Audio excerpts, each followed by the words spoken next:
गारेगार सकाळ, मंद वाहणारा बारवी नदीचा प्रवाह, त्यावर पसरलेली धुक्यांची चादर, हळूच अधूनमधून डोकावणारा सूर्य, हे सर्व दृश्य एकाच ठिकाणी म्हणजेच बदलापूर नजीकच्या बारवी नदी किनारी मला अनुभवता आलं. नमस्कार, मी दिनेश. भल्या पहाटे सूर्योदयाआधी बदलापूरहून निघालो. थोडंसं उजाडलं तेव्हा बारवी धरणाकडे जाणाऱ्या जंगल रस्त्याला लागलो. गारेगार वातावरणातला प्रवास करून बदलापूर पासून साधारण अर्ध्या तासाने बारवी धरणासमोरच्या पुलावर आलो. तिथून पुढे काही मीटर अंतरावरून डावीकडे वळालो व बारवी धरणापासून साधारण 2 मिनिटांनी असनोली गावानजीकच्या बारवी नदीवरच्या पुलावर पोहोचलो. पुलावरून काहीच दिसत नाहीये.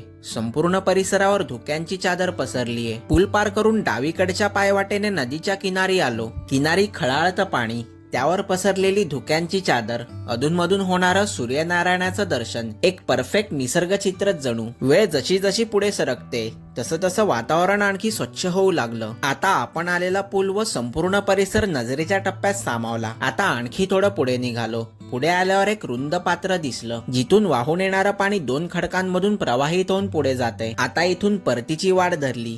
जाता जाता मन प्रसन्न करून टाकणारी सकाळ अनुभवल्याचं समाधान मिळालं. बदलापूर जवळ ही जागा नेमकी कुठे आहे, इथे कसं जायचं व माझा इथला सुखद अनुभव जर तुम्हाला पाहायचा असेल तर या शॉर्ट मध्ये माझे फोटो व नावाखाली संपूर्ण व्हिडिओची लिंक मिळेल. ती क्लिक करून व्हिडिओ नक्की पहा.